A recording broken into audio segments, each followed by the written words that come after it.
போய்க்கிட்டே இருக்கும் தேவையான ஐட்டங்களை கொடுத்தா. இப்போ முடிஞ்சிடுச்சு. அடுத்தது பல் துலக்குறீங்க. என்ன பண்ணுறான் பல் துலக்கிறதுக்கு? பேஸ்ட் எடுத்து அவன் சொன்ன மாதிரி இவ்வளோ நீட்டாக வச்சு ஈன்னு தேய்ச்சிக்கிட்டு இருக்கிறான். நான் பார்ப்பேன் 70 பாம்பெல்லாம் ஒரு நைட்டியை போட்டுக்கிட்டு பொம்பளைங்க வெளியிட்டு இப்படியே தேய்க்கிறாங்க. நம்ம கறி பிடிச்ச பானையை போட்டுக்கிட்டு இதை போட்டுக்கிட்டு தேய்க்கிறேன், வைக்கலை போட்டுக்கிட்டு தேய்க்கிற மாதிரி. ஏதாவது பிரயோஜனம் உண்டா? ஒன்றுமே கிடையாது. பல்லை எனாமலை யானை பல்லா வளர்க்குது, சிங்கம் பல்லா வளர்க்குது, தேவையில்லை. நீங்கள் 3 வேளையும் இயற்கை உணவு சாப்பிட்றவங்க நீங்கள் யாராவது இருக்கீங்களா? நான் முதல் கொண்டு இல்லை. சரி, நான் ஒரு வேளை தான் இயற்கை உணவு சாப்பிட்றேன். இப்போ செயற்கை உணவு தான் சாப்பிட்றேன் இல்லையா? காலை, அப்புறம் 11 மணிக்கு டிஃபன், இது என்ன பஜ்ஜி வடை டீ, அப்புறம் மத்தியானம் சாப்பாடு, அப்புறம் 3-4 மணிக்கு பஜ்ஜி வடை டீ, இரவு உணவு சாப்பிட்றோமா இல்லையா? சாப்பிட்டுட்டு 10:30 மணிக்கு படுத்துட்டு காலையில் எழுந்திரிக்கலாம். 6:30 மணி 7 மணிக்கு எழுந்திரிச்சு பல் வளர்க்குறோம். இப்போ 12 மணி நேரம் கிட்டத்தட்ட சாப்பிட்ட உணவு துகள்கள் பூரா வாயில் தானே இருக்குது. இயற்கை உணவுகள் சாப்பிட்டிங்கன்னா அது உணவு துகள்கள் தங்காது. நீங்கள் சாப்பிட்றது பூரா ஒட்டக்கூடிய உணவுகள். ஆமாவா இல்லையா? வாயில் ஒட்டியிருக்குமா ஒட்டியிருக்காதா? இப்போ பல் எப்போ விளக்கணும்? இரவில் விளக்க வேண்டும் பல். நீங்கள் ஆலங்குச்சி வேளங்குச்சி எது வேணாலும் விளக்கலாம், ப்ரெஷ்ஷை போட்டு வேணாலும் விளக்குங்க. தயவு செய்து இரவில் பல் விளக்குங்க. பல் போனால் சொல்லு போச்சு. அழகு என்ன? தலையில் இருக்கிற முடியும் பல்லும் தான் முகத்திற்கு அழகு இல்லையா? இது 2 சரியாக வச்சுக்கிட்டிங்கன்னா நீங்கள் இளமையோடு இருக்கீங்களான்னு அர்த்தம். ஆமாவா? அப்போ இரவில் பல் விளக்குங்க. சரி, பல் விளக்குறது இந்த எனாமலை தான் தேய்க்கணுமா? ஈறு தான் தேய்க்கணும். கையால் பல் விளக்குறது தான் மிகச்சிறந்த ஆகச்சிறந்த முறை. நீங்கள் வேளம்பட்டை பல்பொடின்னே விற்கிது. வேளம்பட்டை இருக்குல்ல, கருவேளம்பட்டை, நாட்டு மரம் இருக்குல்ல, அதனுடைய பட்டை பொடி விற்கிது நாட்டு மருந்து கடையில். அதை எடுத்து இப்படி தேய்ச்சி பார்த்தீங்கன்னா தெரியும், அப்படியே பல்ல பிடிக்கும், கையை பிடிக்கும், இந்த எகிரை பிடிக்கும். நீங்கள் இந்த பேஸ்ட்டில் பூரா இருக்கிறது பூரா கெமிக்கல் தான். கொஞ்சோண்டு இந்த பேஸ்ட்டை கூட வச்சு விலைக்கு பார்த்துட்டு கொஞ்சம் நாளைக்கு கழித்து பார்த்தீங்கன்னா இந்த உள்ளுதோடலேருந்து தோல் உரியும். பார்த்துறீங்களா? உள்ளுதோட்டிலேருந்து அந்த கெமிக்கல் தோல் உரியும். அவ்வளோ கெமிக்கல் இருக்குது. அது தேவையில்லை. பல்லை இறுக்கினால் பல் இருக்கும். பல்லை இறுக்கினால் பல் இருக்குது. இந்த எனாமல்லாம் ஒன்றும் கிடையாது. இந்த எகிறு இருக்க, எகிரில் தான் ரத்த ஓட்டம். அந்த ரத்த ஓட்டம் நின்று போணுச்சுன்னா தான் பல் ஆட ஆரம்பிக்கும், இறங்க ஆரம்பிச்சிடும். இந்த ராத்திரியில் நீங்கள் பல் விளக்காதனால பல்லில் லேசாக உட்காந்து அதுதான் பற்குழியை ஏற்படுத்தும். அப்படியே மெல்ல மெல்லமாக பல் நடுவில் எகிரில் இருக்க நடுவில் வந்து சீபிடிச்சிரும். இந்த வேலைகள்லாம் இயற்கை உணவு சாப்பிடாமல் செயற்கை உணவு சாப்பிட்றவங்க அப்படியே அந்த ஊத்தையோடு படுத்துறதுனால வர்ற கோளாறு தான். ஆங்கிலேயர் பூரா இரவில் தான் பல் வளர்க்குறான். நான் நிறையா பார்த்துட்டேன். காலையில் எழுந்திரிச்சு வாயில் தண்ணி வச்சு இப்படி 2 தேய்ச்சி விட்டுட்டு அவன் பாட்டில் போயிட்டுருக்கிறான். அப்போ பல் துளக்க வேண்டியது இரவில் தான், பகலில் கிடையாது. அப்படி பகலில் நான் விளக்கும் போதும் எகிரை தேய்க்க வேண்டும். பல்லை இறுக்கினால் பல் இருக்கும். ரத்த ஓட்டம் பாயணும். இப்படி தேய்க்கணும், இப்படி தேய்க்கணும், இப்படி தேய்க்கணும். கட்டை விரலால் உள்பகுதியை தேய்க்கணும். தேய்ச்சிங்கன்னா நீங்கள் வேணால் 3 மாதம் செஞ்சு பாருங்கள். நாட்டில் எல்லோரும் இங்கே இருக்கிற 3 பேர் செஞ்சீங்கனால உங்கள் இருக்கிற பகுதியில் பல் டாக்டர் குறைஞ்சி விடுவான். அதான் உண்மை. நான் அதுதான் பண்ணிக்கிட்டு இருக்கேன். 25-26 ஆண்டுகளுக்கு முன்னால் இங்கே வரும்போது தொடங்கினது இன்றைக்கி வரைக்கும் ஓடிக்கிட்டு இருக்கு. இப்படி ஒவ்வொரு உறுப்புகளாக ஒவ்வொரு செயல்பாடுகளாக நம்ம சரி பண்ணிக்கிட்டே அப்பப்போ சரி பண்ணிக்கிட்டே வரும்போது தான் இளமையினுடைய நீட்டிப்பு. வாழ்வியல் நடைமுறைகள் இதுதான். இதை யாரும் பின்பற்றுமா? கிடையாது. அங்கே போனேன் அவசரமாக வேலை இருக்கியா, இங்கே போகணுமே தேய்ச்சிட்டு ஓடுறோம். அப்புறமேல பல் டாக்டர்கிட்ட போய் 4500 காசு கொடுக்குறோம். எதுக்கு சம்பாதிக்கிறோம்?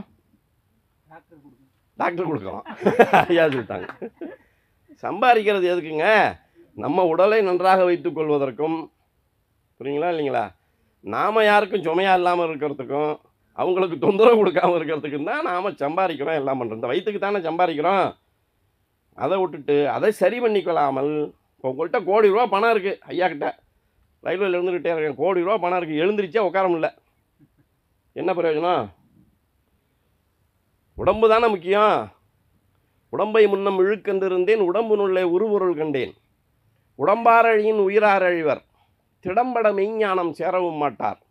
உடம்பினுள்ளே இறைவன் கோவில் கொண்டான் என்று உடம்பை வளர்க்கும் உபாயம் அறிந்தே உடம்பை வளர்த்தேன், உயிர் வளர்த்தேனே. இல்லைங்களா இல்லைங்களா? கடவுள் எங்கேயும் கிடையாதுங்கிறான் திருமூலர். இங்கே தான் இருக்கான் ஐயா. அகம் பிரம்மாஸ்மி. யார் சொல்கிறா? அகோரிகள் பூரா சொல்கிறான். அகம் பிரம்மாஸ்மி. எங்கே இருக்கிறார்? வெளியில் எங்கேயும் தேடாத, இங்கே தான் இருக்கிறார். உடம்பை முன்னம் இழுக்கென்று இருந்தேன். எந்த சோத்தை தின்னுட்டு விதி வந்தால் சாகக்கூடிய உடம்பு என்று முதல்ல நினச்சிக்கிட்டு இருந்தேன். உடம்பினுள்ளே உருபொருள் கண்டேன்.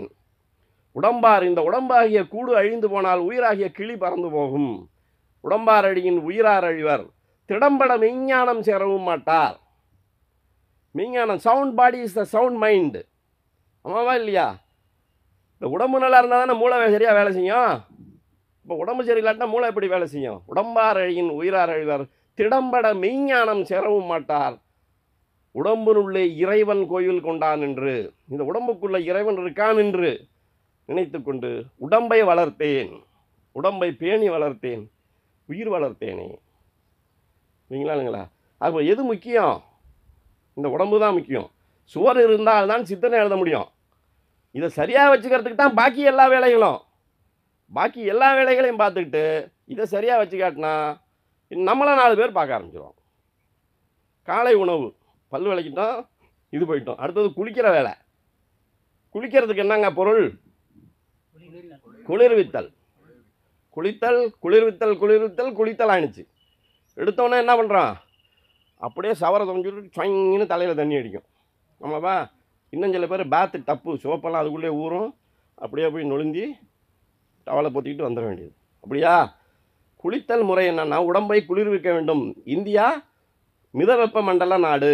இது குளிர் நாடு அல்ல, அல்லது வெப்ப நாடும் அல்ல, மிதவெப்ப மண்டல நாடு. கிடக்கையில் நீங்கள் இரவு பூரா 6 மணி நேரம் 8 மணி நேரம் படுத்திருக்கும்போது உடலுடைய வெப்பநிலையை அதிகரிச்சிருக்கும். இதை குளிர்வித்து சமனுக்கு கொண்டாடணும். வெப்பம்னா ஏது கிடையாதுயா என்ன தேய்ச்சி குளிக்க வேண்டியதில்லை. அலோபதி டாக்டர் சொல்கிறானா இல்லையா?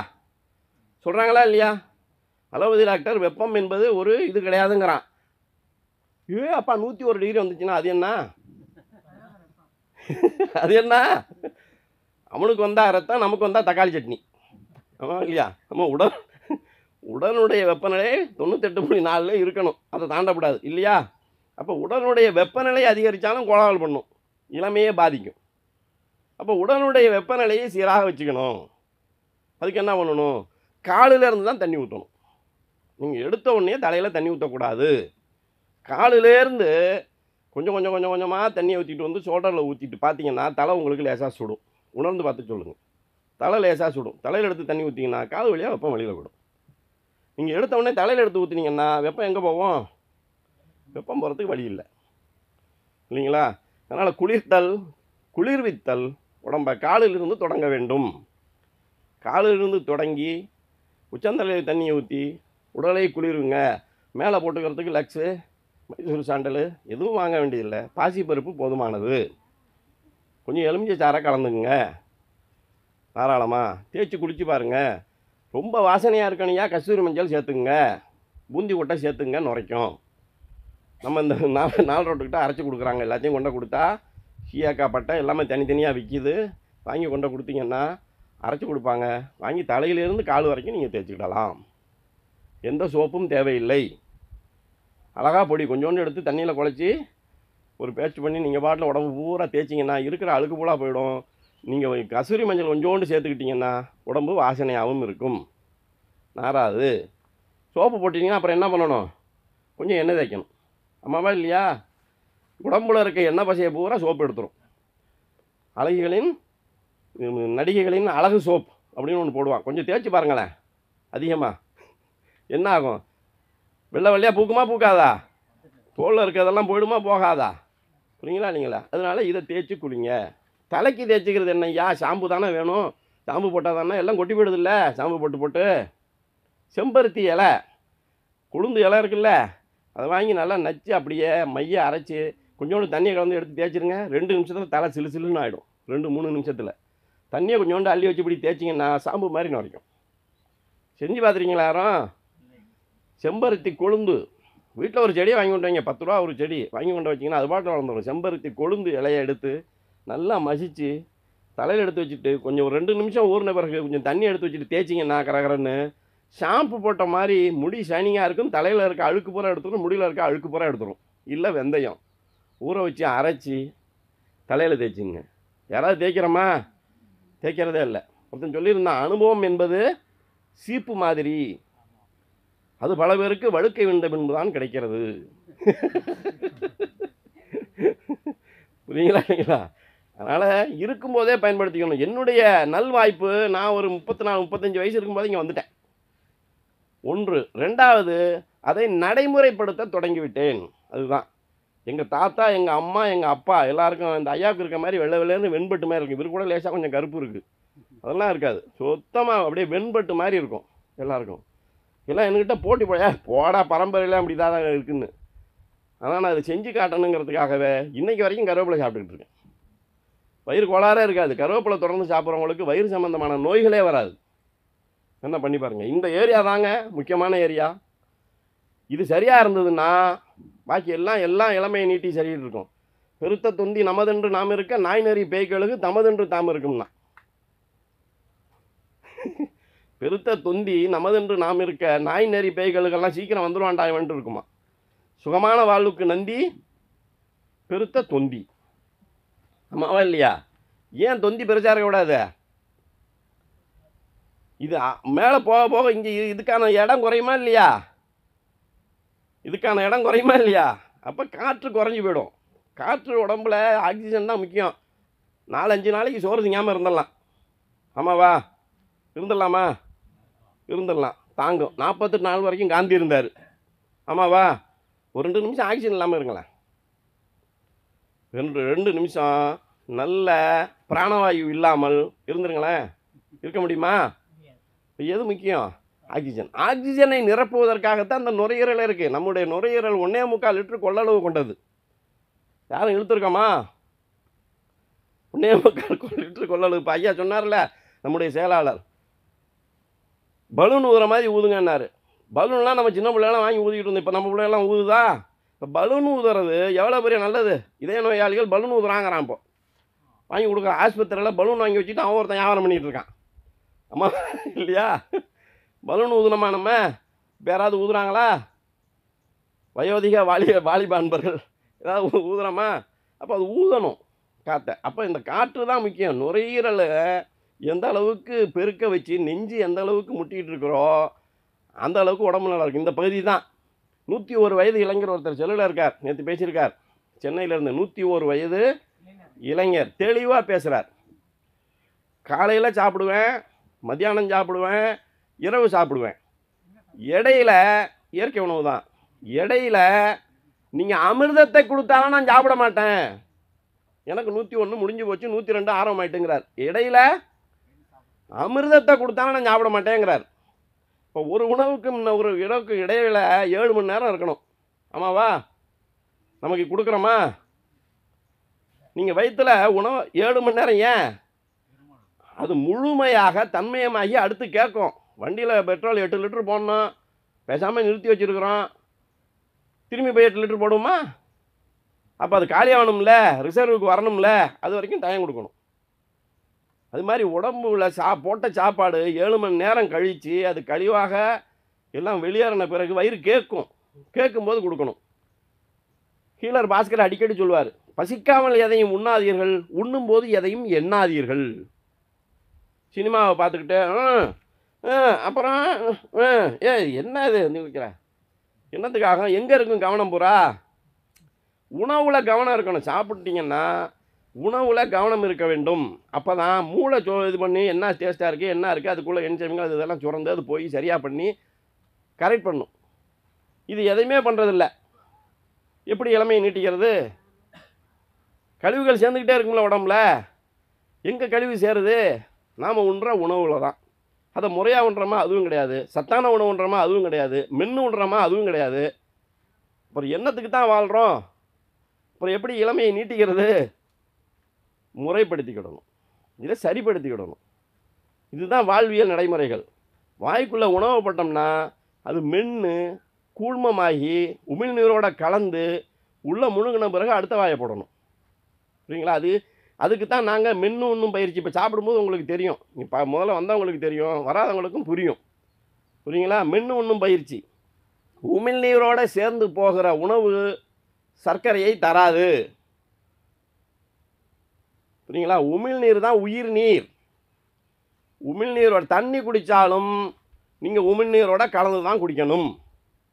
உமிழ்நீரோட கலந்து போகாத எந்த உணவாக இருந்தாலும் அப்படியே வயிற்றுக்குள்ளே போட்டிங்கன்னா அது மிகு சர்க்கரையாக மாறும். சர்க்கரை உடம்புக்கு தேவை தான், ஆமாவா இல்லையா? சர்க்கரை எதாவது நீங்கள் பாவக்காயை சாப்பிட்டீங்கனாலும் உடம்பு அதை சுக்கரோசா மாற்றி தான் எடுத்துக்கும், ஆமாவா இல்லையா? நீங்கள் அப்போ சர்க்கரை தேவை. நம்ம பேசிகிட்டு இருக்கிறது என்ன சர்க்கரையை பற்றி? மிகு சர்க்கரை. ஏன் அது கூட வருது? பான்கிரியாஸ் ஏன் அதுக்கு இன்சுலினை கொடுக்கல? அதில் உமிழ்நீர் இல்லை, அதனால அது கொடுக்கல.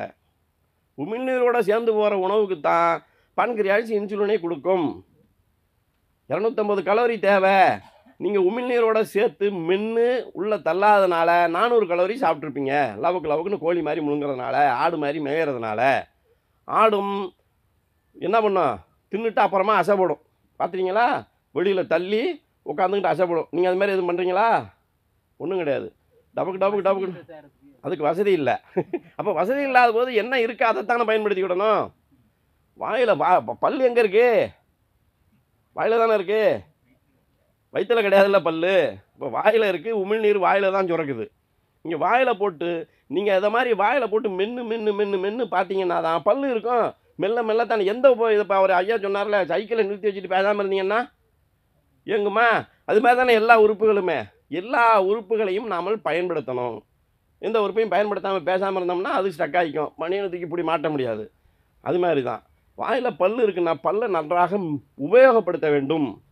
மென்று எகிற பயன்படுத்தி மென்று உமிழ்நீரோட கலந்து உள்ளே முழுங்குனீங்கன்னா உங்களுக்கு அரை வயிறு தான். அவர் இந்த 100 வயது இளைஞர் இன்னொன்று சொன்னார், அரை வயிறு தான் நான் சாப்பிடுவேன்னார். அரை வயிறு தான் சாப்பிடுவேன். சாப்பிட்டு 20 நிமிடங்கள் கழித்து தான் தண்ணி குடிப்பேன். காவேறு தண்ணி குடிப்பேன். காவேறு எனக்கு எம்டியாக தான் இருக்கும், காலியாக தான் இருக்கும்னார். ஏன் நீங்கள் வயிற்றுக்கு உணவு போட்டுக்கிட்டே சும்மா சும்மா இருந்தீங்கன்னா ஏன் கோளாறு கொடுக்குது சொல்லுங்கள்? செரிக்கிறதுக்கு தானே வயிறு இருக்குது, அப்புறம் ஏன் கோளாறு கொடுக்குது?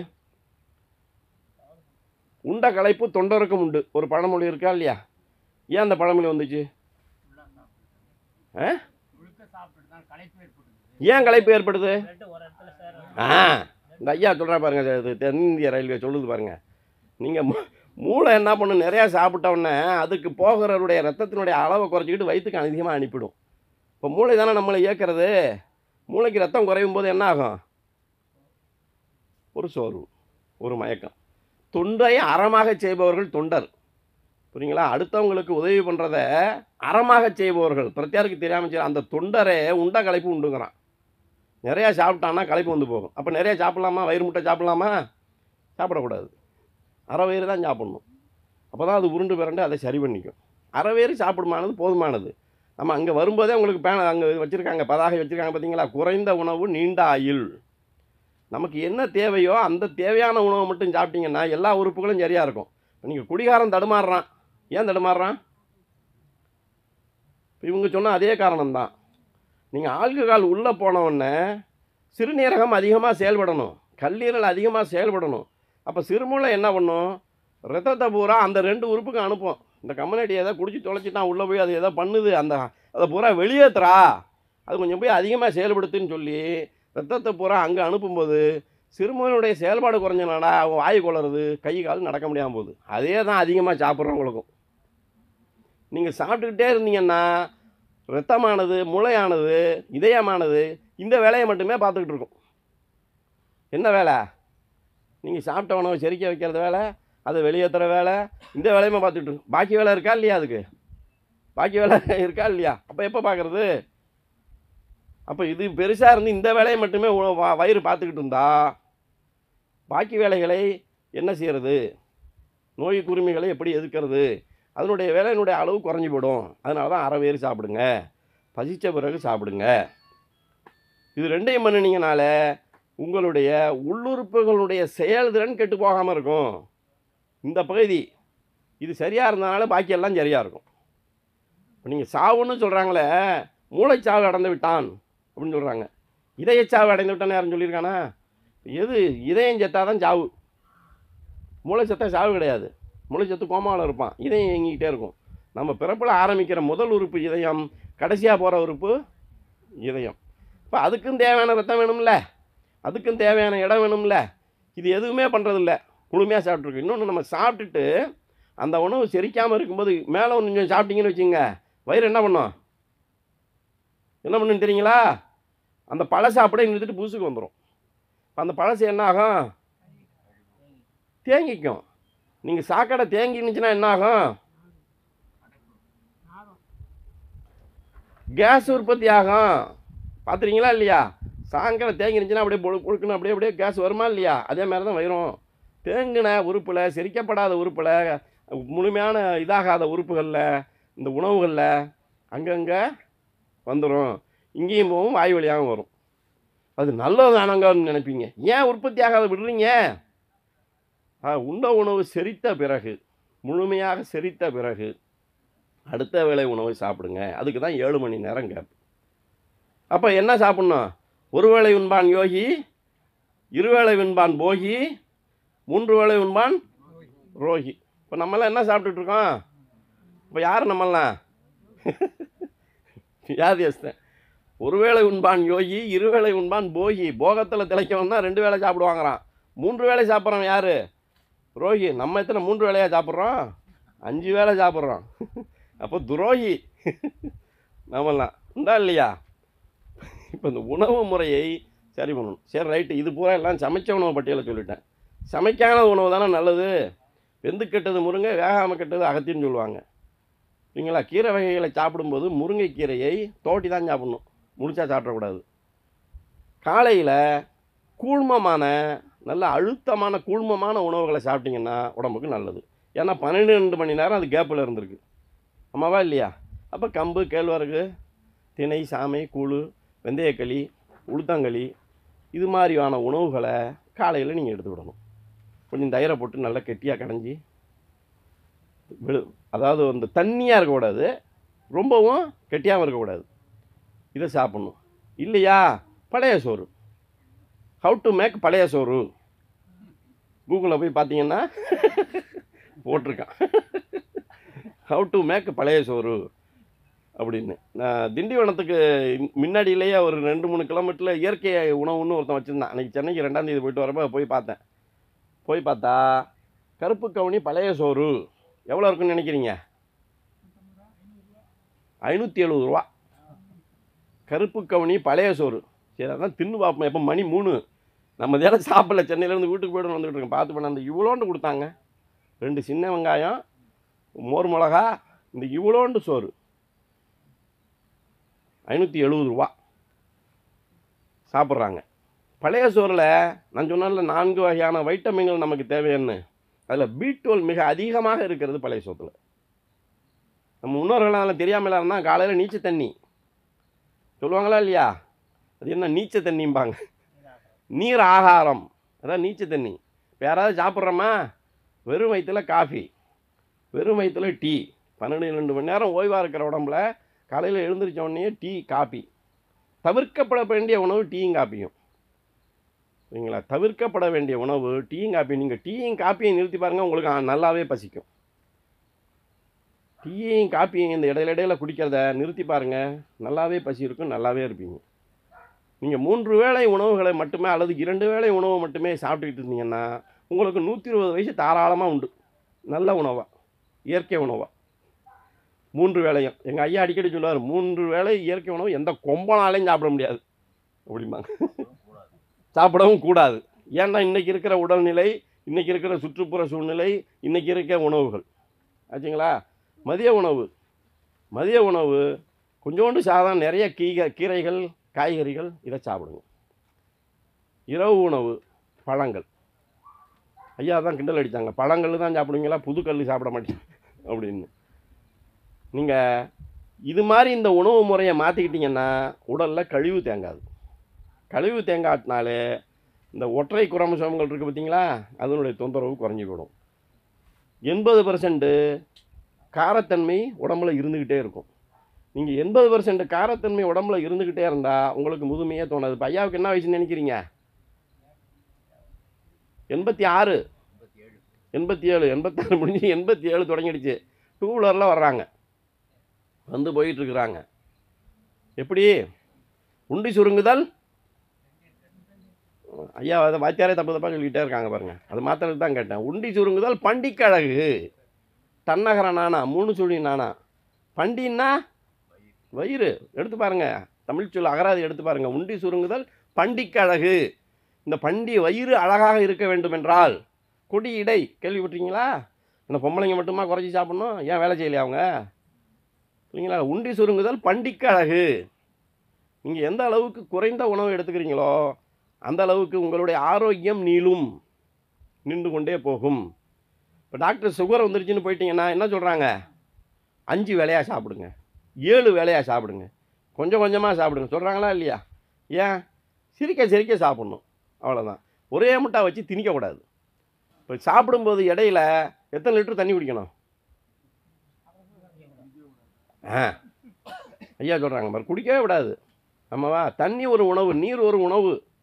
ஆமாவா இல்லையா? நீங்கள் என்னுடைய நண்பர் டேனியல்னு இன்னும் இருக்கிறார், ஓய்வு பெற்றுட்டார் அவர். அவருக்கு இந்த மலச்சிக்கல் பல சிக்கல், சரிங்களா? மலச்சிக்கல் பல சிக்கல். மலச்சிக்கல் தான் ஆதி நோய், பாக்கியெல்லாம் அப்புறம்தான், சரிங்களா? அருந்தியது அற்றது போக்கியவனின் மருந்தென வேண்டாவாம் யாக்கைக்கு. யார் சொல்லியிருக்காரு? வள்ளுவர். மருந்தென வேண்டாவாம் யாக்கைக்கு அருந்தியது அற்றது போற்றியவனின். இந்த யாக்கைக்கு, இந்த உடம்புக்கு மருந்துன்னு ஒன்று தேவையில்லை. எப்போ? அருந்தது அற்றது எல்லாத்தையும் போக்கிட்டு ஒன்றுனா அந்த மருந்துன்னு ஒன்று தேவையில்லைங்கிறார். நீங்கள் சாப்பிடும்போது இடையில தண்ணி குடிச்சிங்கன்னா என்ன ஆகும் சொல்லுங்கள்? ஏன் குறையுது செரிமான சக்தி? அமிலங்கள் எல்லாம் அடிக்கடி வர்றவங்க நம்மளை மாதிரி. நமக்கு சுரக்கிறது என்ன அமிலம்? என் பசிங்கிற உணர்வு எப்போ வருது? ஹைட்ரோக்ளோரிக் அமிலம் சுரக்குது, ஆமாவா? நீங்கள் தண்ணி எடுத்து ஊற்றிங்கன்னா நீத்து போயிடும், அப்புறம் திரும்பியாக சுரக்கணும், அப்போ தாமதமாகும். நீங்கள் குடலில் உணவு தங்குனாலே தாமதமாகிடுது. நீங்கள் அதனால தான் மாமிச உணவுகளை சாப்பிடாதீங்கன்னு நம்ம சொல்கிறோம். ஏன் சொல்லுங்கள்? மாமிச உணவுகளை நாம் தவிர்க்கணும்னு சொல்கிறோம். ஏன் சொல்லுங்கள்? நம்முடைய குடல் நீளம் அதிகம். இப்போ என் குடலை எடுத்து நீட்டிங்கன்னா இங்கேருந்து பாபநாசம் வரைக்கும் போகும், 12 கிலோமீட்டர் போகும்.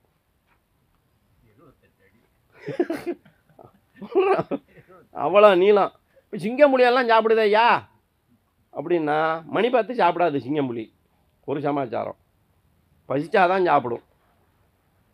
2வது சமாச்சாரம், அதனுடைய குடல் நீளம் மிக மிக குறைவு, அப்படியே வெளியேற்றிவிடும், உடனடியாக வெளியில் வந்துடும். நாம் மணி பார்த்து சாப்பிட்ற ஆள், 3 வேளை சாப்பிட்ற ஆள், இடையில சந்தான சார் வீட்டுக்கு போனோம்னா கொஞ்சோண்டு ஸ்நாக்ஸ், கொஞ்சம் ஒரு நாள் சாப்பிட்றதுல என்ன இருக்குது, கொஞ்சோண்டு சாப்பிடுங்க, கொஞ்சம் காப்பியை குடிங்கன்னு கொலன்னு காப்பியை போட்டு கொண்டாந்து கொடுத்துருவாரு, குடிச்சிடுவோம். இப்போ என்ன ஆகும்? நான் வரும்போது ஒருத்தர் திருப்பதி லட்டுன்னு கொடுத்தாரு, நான் கையெடுத்து கும்பிட்டேன். ஏன் நீங்கள் சாமி கும்பிட மாட்டீங்களா? இல்லைப்பா, இப்போ சாப்பிட்டு வந்துட்டேன், கூழ் 2 கப்பு குடிச்சிட்டு வந்துட்டேன், இப்போ இடையில சாப்பிட மாட்டேன், அதனால தான் வேண்டாங்கிறான்னு. இடைத்தீனி இடையூறு விளைவிக்கும், இடைத்தீனி இடையூறு விளைவிக்கும். இப்படி படித்து பாருங்க, இப்படி சுற்றி பார்த்தாலே போதும். எத்தனை நிமிஷம் இருக்குது? முடிஞ்சிச்சு. ஆமாம், இடைத்தீனி இடையூறு விளைவிக்கும். ஆமாம், அங்கே இருக்குது போர்டு. இடைத்தீனி இடையூறு விளைவிக்கும். அரிது மானிடராய் பிறத்தல் அரிது, மானிடராய் பிறந்த காலையும் கூன்கூடு செவிடு பேடு நீங்கி பிறத்தல் அரிது, கூன்கூடு செவிடு பேடு நீங்கி பிறந்த காலையும் ஞானமும் கல்வியும் நயத்தல் அரிது. மிக அரிதான பிறவி மனித பிறவி நாம் எடுத்திருக்கோம், ஆமாவா இல்லையா? இதை போற்றி பாதுகாத்துக்கணும். அற்புதமான ஒரு உடம்பு இல்லையா? இந்த உடல் இருக்க எவ்வளோ அற்புதமான ஒரு படைப்பு, யோசனை பண்ணி பாருங்கள். எந்த விலங்குக்காக இருக்கிற விலங்குகள்லையே கை அமைப்பு இது மாதிரி இருக்கா? இந்த 4 விரல் இதெல்லாம் இப்படி சேர்த்து பிடிக்கிற அமைப்பு இருக்கா? யோசனை பண்ணி பாருங்கள். இப்படி 4 விரல், அதுக்கு எதிர் திசையில் ஒரு விரல் இப்படி சேர்த்து பிடிக்கிற அமைப்பு ஏதாவது இருக்கா? இதெல்லாம் கெடுத்துக்கலாமா கண்ணா நானும் உள்ளே போட்டு இருக்கிற உணவுகளை? இப்போ இயற்கை உணவுன்னு சொல்கிறேன், எல்லாத்துலேயும் தான் மருந்து இருக்கிறையா? ஆமாம், நான் இல்லைன்னு சொல்லலை, கழுவிடுங்க. நம்மாழ்வார் அடிக்கடி சொல்லுவார், திராட்சையில் டமக்கிறான் எமக்கிறான் எல்லாத்தையும் போட்டு முங்கி எடுக்கிறான் ஐயா, ஒரே வெள்ளையாக பூத்துருக்கு, அதனால் நான் திராட்சை சாப்பிட்றதே விட்டுட்டேன், கருப்பு திராட்சைங்கிறாரு. கருப்பு திராட்சையினுடைய விதையில் கேன்சரை குணப்படுத்தக்கூடிய பொருள் இருக்குது, அதில் இருந்தால் கேன்சரை குணப்படுத்துறதுக்கு மருந்து எடுக்கிறாங்க. நம்ம என்ன பண்ணுவோம்? சீட்லெஸ் திராட்சை எங்கே துப்புறோம்? ஆமாம், சீட்லெஸ் திராட்சையை பார்த்து வாங்கி சாப்பிட்றோம். பிரயோஜனம் உண்டா? ஒன்றும் கிடையாது. விதையுள்ள கருப்பு பன்னீர் திராட்சையை வாங்கி ஒரு குண்டானில் தண்ணியை போட்டு ஒரு 1/2 கிலோவோ 1/4 கிலோவோ கொஞ்சோண்டு எலுமிச்சை பழத்தை புழிஞ்சு விட்டு ஒரு கலக்கி செத்த நாளி வச்சுட்டிங்கன்னா அதில் இருக்க அந்த விஷத்தன்மை அந்த தோலில் இருக்க வெள்ளை பூரா போயிடும், உப்பு போட்டாலும் போயிடும் ஐயா சொல்கிறாங்க, புரியுங்களா? எடுத்துகிட்டு அழைச்சி நான் சொல்கிறேன், நீங்கள் இயற்கை உணவு சாப்பிடுங்க, ஏன் மருந்துல இது இருக்குதா, என்ன பண்ணுறது, அதுக்கு தகுந்த மாதிரி நம்மளால் மாற்றிக்க வேண்டியது தான். இந்த உடலை வந்து தன்னைத்தானே அப்படியே அற்புதமாக தன்னைத்தானே சரி பண்ணக்கூடிய ஒரு அற்புதமான இயந்திரம் இந்த உடம்பு. அதுக்கு என்ன தேவை? அதுக்கு என்ன தேவை? லங்கனம் பரம ஔஷதம். உண்ணா நோன்பே உயரிய மருந்து. புரியுங்களா? உண்ணா நோன்பே எப்படியா சாப்பிடாமல் இருக்கிறது, என்னங்க அது வம்பா இருக்குது, இதுக்குத்தானே மனித பிறவியே எடுத்துருக்குறோம். ஆமாவா இல்லையா? வண்டி ஓடிக்கிட்டே இருக்குது, ரிப்பேர் பண்ண கொஞ்சம் கோளாறு பண்ணுது, என்ன கொண்ட விட்றீங்க? சர்வீஸுக்கு கொண்ட விட்றீங்களா இல்லையா? நீங்கள் பேசாமல் இருந்தீங்கன்னா போதும். உடம்பு பேசாமல் உணவு இல்லாமல் வாயை கட்டிக்கிட்டு பேசாமல் தண்ணியை மட்டும் குடிச்சிக்கிட்டு பேசாமல் இருந்தீங்கன்னா இந்த அதிகப்படியான ரத்தம் நம்ம அந்த வயிற்றுக்கு தான் போயிட்டுருக்கு. 3 வேளை 5 வேளை சாப்பிட்றதுனால நம்முடைய ரத்தத்தினுடைய பெரும்பகுதி இந்த வயிற்றுக்கு தான் போயிட்டுருக்கு. இந்த வயிற்றுக்கு போகிற ரத்தம் நின்று போணுச்சுன்னா அப்பாடா நிறுத்திவிட்டான்டான்ட்டு பாக்கி உறுப்புகள் பூரா நீங்கள் ஆட்டோமேட்டிக்காக சிறுமூளை ரத்தத்தை அனுப்ப ஆரம்பிச்சிடும். புரியுங்களா? இருக்கிறத பூரா அங்கங்கே எங்கெங்கே ரிப்பேர் இருக்கிற அங்கே பூரா சரி பண்ணி வச்சிடும். நீங்கள் இது திடீர்னு எடுத்தோடனே உண்ணா நோன்புக்கு போயிடக்கூடாது. இங்கே பயிற்சி எடுத்துக்கங்க. முதல்ல இனிமா எடுத்துக்கணும். சுத்திக்கிற நியமங்கள்லாம் இருக்குது அதுக்கு. புரியுங்களா? முதல்ல அதுக்கு இனிமா எடுத்துக்கணும், மூக்கை கழுவிடணும், கண் கழுவிடணும், வாமன தௌத்தி எடுத்துடணும். இதெல்லாம் எடுத்துட்டு நானும் தொடக்கத்தில் உண்ணா நோன்பு இருக்கும்போது எனக்கு ஒரு மாதிரி மயக்கமாக இருக்கும், தான் இருக்கும். நான் முதல்ல ஐயாக்கிட்ட தான் சொன்னேன். அவர் சொன்னார், இங்கே வாங்க ஒரு நாளைக்கு வாங்க. நான் ஒரு நாள் அந்த உடற்பயிற்சியில் வந்து இதெல்லாம் பண்ணின பிறகு கொஞ்சோண்டு திராட்சை சாறு அல்லது திராட்சை பழம் அல்லது சர்க்கரை பானகம் இது கொஞ்சம் கொஞ்சம் பசிக்கும்போது குடிச்சிக்கிட்டு இருந்தீங்கனாலே போதுமானது. ஒரு நாள் மாதத்தில் ஒரு நாள் நீங்கள் உண்ணா நோன்பு இருந்து பாருங்கள். இனிமா எடுத்துக்கிட்டு இனிமா எடுக்காமல் உண்ணா நோன்பு இருக்காதீர்கள். இயற்கை இனிமா தான். இனிமானாலும் நீங்கள் பயந்துடாதீங்க. இங்கே இருக்கிறவங்கள ஒரு சிலருக்கு தெரியும்னு நினைக்கிறேன் இனிமா. அதே மாதிரி மூக்கு கழுவுதல், வாமன தௌத்தி. இதுக்கு கீழே இருக்கிறத அங்கே க்ளீன் பண்ணிடணும், இதுக்கு மேலே இருக்கிறது இங்கே க்ளீன் பண்ணணும், இந்த பகுதியில் இருக்கிறத மூக்கு கோலை வச்சு க்ளீன் பண்ணிடணும். இப்போ உள்ளே இருக்கிற கழிவுகளை பூரா எடுத்தாச்சு. வாந்தி எடுக்கிறது இது மூக்கு நேர்த்திக்கிரியா. வாமன தௌத்தி இயற்கை இனிமா. இதெல்லாம் இங்கே கோழைகளும் இங்கே விற்கிது, வாங்கிட்டு போகலாம். எடுத்துகிட்டு போய் இதெல்லாம் நீங்கள் சரி பண்ணிவிட்டு ஒரு நாள் மாதத்தில் ஒரு நாள் ஏதாவது ஒரு ஞாயிற்றுக்கிழமையோ சனிக்கிழமையோ ஓய்வாக இருக்கும்போது நீங்கள் உண்ணா நோன்பு இருந்துட்டு நீங்கள் பாட்டில் பஸ்ஸில் போகிறோம் பேர் வழி அங்கே போகிறோம் இங்கே போகிறோன்னு வேலை இருக்கக்கூடாது. உண்ணா நோன்பு இருக்கிற அன்றைக்கி ஓய்வில் இருக்கணும். ஓய்வில் ஒரு மாதத்தில் ஒரு நாள் இருந்து பாருங்கள். அதே மாதிரி நாளில் ஒரு நாள் ஒரு வேளை இயற்கை உணவுக்கு மாறுங்க.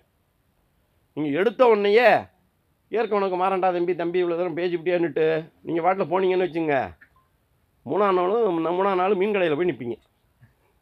4ஆம் நாள் ஆமாவா இல்லையா? நாக்கு செத்து போச்சுன்னா அடக்கம் பண்ண போயிடுவீங்க. அது மாதிரி இருக்கக்கூடாது. கொஞ்சம் கொஞ்சமாக. ஏன்னா இந்த உடம்பு அது மாதிரி பழக்கப்பட்டே வந்துக்கிட்டு இருக்கு.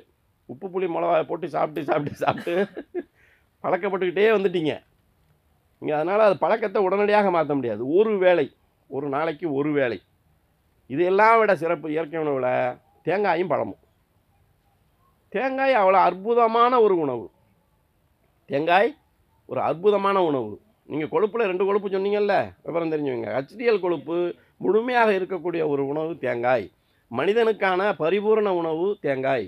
இயற்கையில் படைக்கப்பட்ட அற்புதமான உணவு தேங்காய்.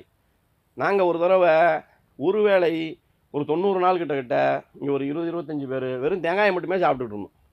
இந்த சாப்பிட்றதுக்கு முன்னாடி இடுப்பு சுற்றளவு, உயரம், கொழுப்பு எல்லாம் எடுத்துட்டோம். இந்த 90 நாள் சாப்பிட்டுட்டு பார்த்தோம், கொழுப்பினுடைய அளவு குறைஞ்சிருந்துச்சு, இடுப்பு சுத்த அளவு குறைஞ்சிருந்துச்சு, ப்ரெஷர் இருந்தவங்களுக்கு ப்ரெஷர் குறைஞ்சிருந்துச்சு. ஒரு வேளை உணவு காலை மதியம் இரவு எப்போயோ. நான் இரவில் சாப்பிட்டேன் தேங்காயை. நான் அப்போ பணியில் இருந்ததுனால இரவில் ஒரு வேளை உணவு தேங்காய் உணவு சாப்பிட்டேன்.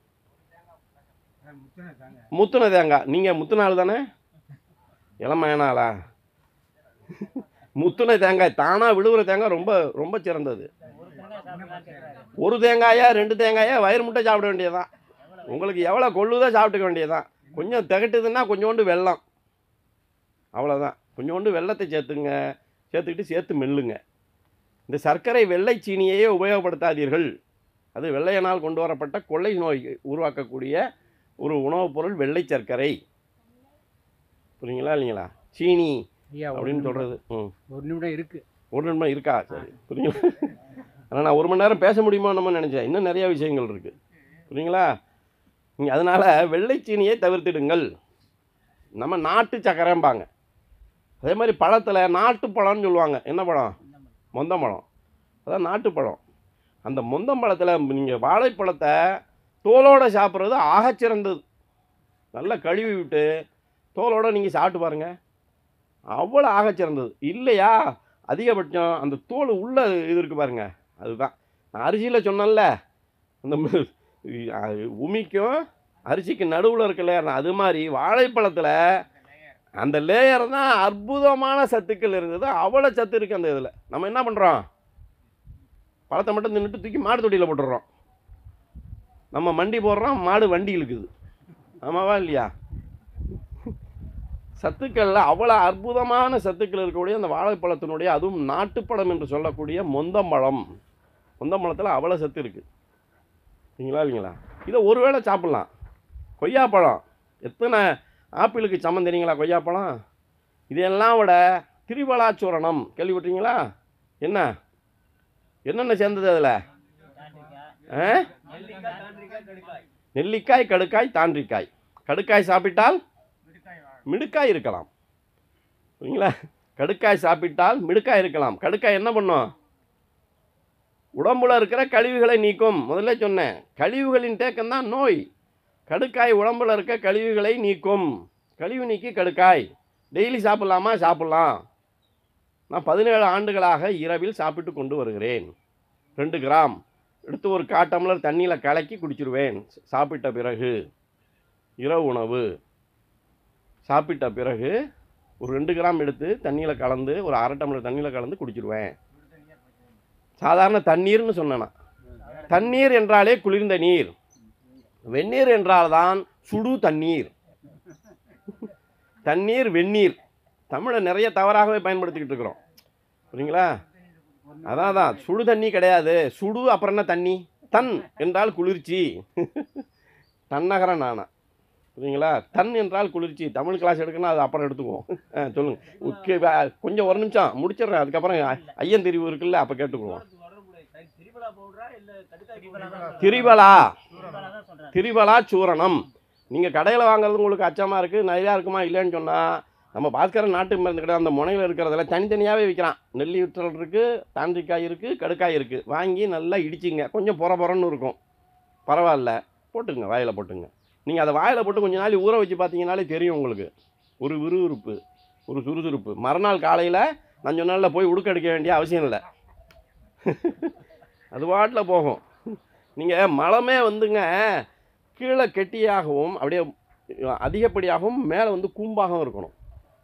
உடல்லேருந்து வெளியேறுது. நீங்கள் பாருங்கள், நீங்கள் சங்கராச்சாரியார்கள்லாம் மலம் போகிறது தெரியுமா உங்களுக்கு எப்படின்னு?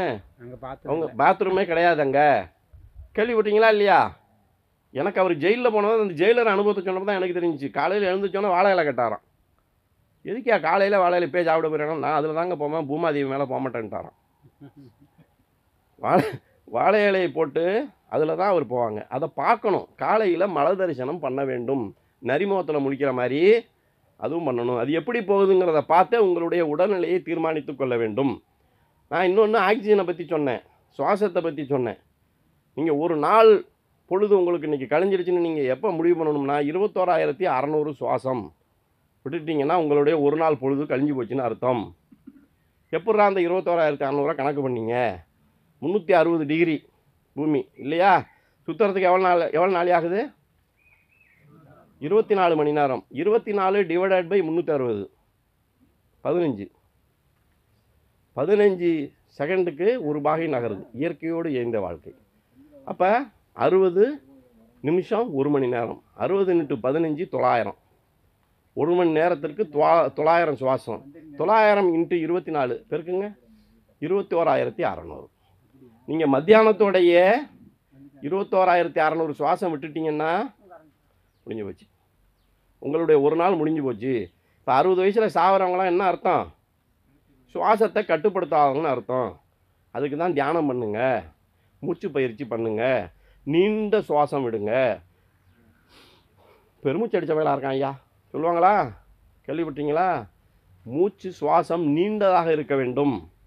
கோவப்படக்கூடாது, ஆயாசப்படக்கூடாது, சண்டை போடக்கூடாது. இதிலெல்லாம் 32 நாடி வெளியில் போகும், 5 நாடி 10 நாடி தான் உள்ளே போகும்.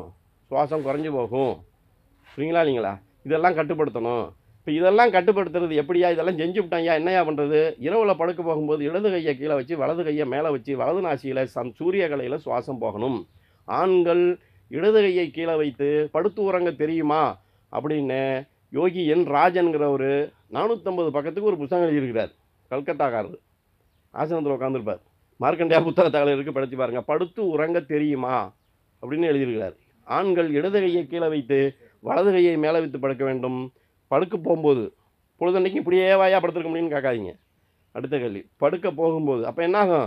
வலது நாசியில் மூச்சு போக ஆரம்பிச்சிடும், சூரியகலை வேலை செய்ய ஆரம்பிச்சிடும், உடம்பு உஷ்ணப்படும், உணவு எளிதில் செரிக்கும். அதே மாதிரி பெண்கள் வலது கையை கீழே வச்சு இடது கையை மேலே வச்சு படுக்கணும் படுக்க போகும்போது. அப்புறம் நீங்கள் பிறண்டு படுத்துக்கிடலாம். இதெல்லாம் பண்ணினீங்கன்னா திங்கள் புதன் வெள்ளி இடது நாசியில் போகும், செவ்வாய் வியாழன் சனி வலது நாசியில் போகும். காயமே இது பொய்யடா வெறும் காற்றடைத்த பையடா, மாயனார் குயவர் செய்த மண்ணு பாண்டம் ஓடடா, உய்யடா உய்யடா உய்யடா உய். புரியுங்களா? சுவாசம் முக்கியம். சுவாசத்தை கட்டுப்படுத்துங்கள். 120 ஆண்டு காலம் இங்கே இருக்கிற அத்தனை பேரும் நீண்ட ஆயுளுடன் எந்த நோயுடன் வாழ வாழ்த்தி விடைபெறுகிறேன். நன்றி, வணக்கம். அன்பர்களே,